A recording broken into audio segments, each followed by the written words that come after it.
Once upon a time, in a small, forgotten village nestled between rolling green hills, lived two brothers, Leo and Max. Max, the elder brother, was blessed with wealth. He lived in a grand stone house, wore the finest silks, and his table was always laden with delicious food. He had inherited everything from their parents, and he had a knack for turning every coin into two. Leo, the younger brother, had a different kind of fortune. He had a heart full of kindness, but his pockets were always empty. He lived in a tiny, weathered cottage at the edge of the village with his wife, and they often struggled to find enough to eat. Despite his poverty, Leo was always ready to help a neighbor or share the little he had. One day, a terrible famine swept across the land. The fields turned brown, the rivers ran dry, and the villagers' food stores dwindled to nothing. Max, with his foresight, had hoarded sacks upon sacks of grain. He locked his granaries and he turned away anyone who came to his door asking for help, fearing his own supply would run out.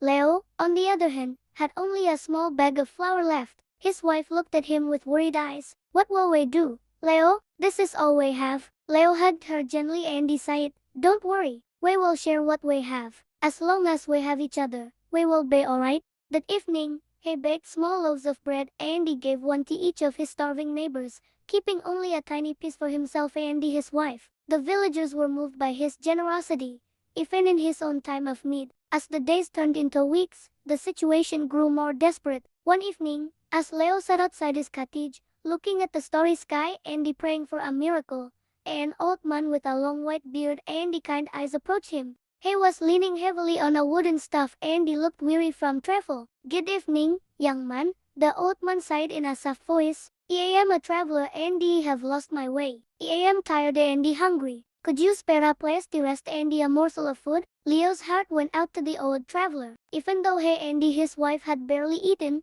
he couldn't turn the man away. "Of course, please come in," Leo said warmly. "We don't have much, but what we have, we will gladly share." Leo's wife welcomed the old man and offered him their last piece of bread and a cup of water. The old man ate slowly, his eyes twinkling with a strange light. After he finished, he looked at Leo and his wife and he smiled. "You have a good heart, Leo," the old man sighed, and to their surprise, he knew Leo's name. "You have shared your last meal with a stranger, even when you have nothing for yourselves. Such kindness should not go unrewarded."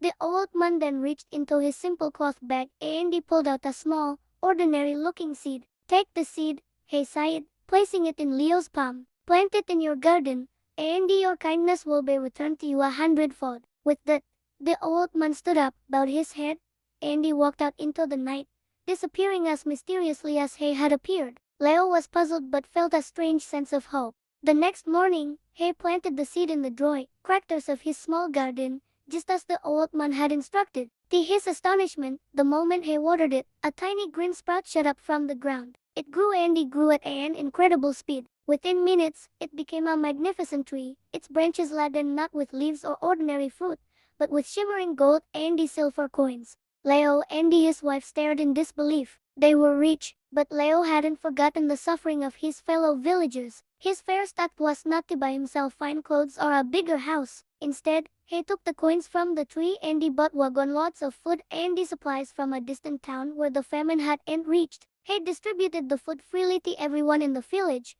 making sure no more one went hungry. He helped farmers buy new seeds and tools, and soon, the village began to recover. Laughter and hope returned to the streets, and everyone hailed Leo as their savior. News of Leo's magical tree and his immense generosity soon reached his elder brother, Max. Consumed by greed and jealousy, Max went to Leo's cottage. He saw the glittering tree and the happy villagers surrounding his brother. "How did you get this, Leo?" Max demanded, his eyes wide with envy. "You were a beggar. Where did this fortune come from?" Leo, with his ever-gentle nature, told Max the story of the kind old man and the magical seed. Max's mind immediately started scheming. He thought, if my poor brother got such a tree for sharing a merry piece of bread, imagine what I'll get for offering a grand feast. That very night, Max put on his plainest clothes and he waited by the road, hoping the old man would appear. Sure enough, just as Leo had described, the weary old traveler came walking down the path. Max rushed forward, putting on a show of great concern. "Oh,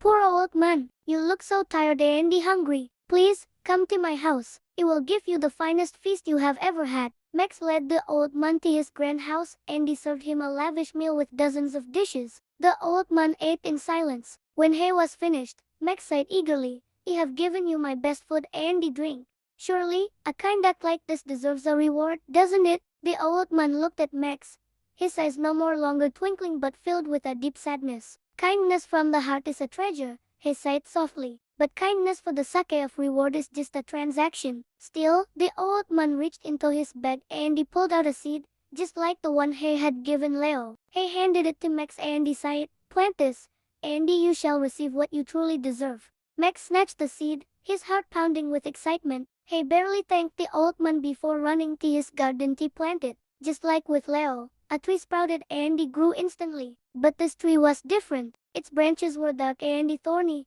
and instead of coins, it bore bitter, foul-smelling fruits. And that wasn't all. The tree's roots spread rapidly, breaking through the foundations of Max's grand house, causing the walls to crack and crumble. Swarms of wasps and hornets emerged from the thorny branches, chasing Max out of his own home. Within an hour, his mansion was in ruins, and his hoarded wealth was buried under the rubble. Max lost everything, humbled and broken.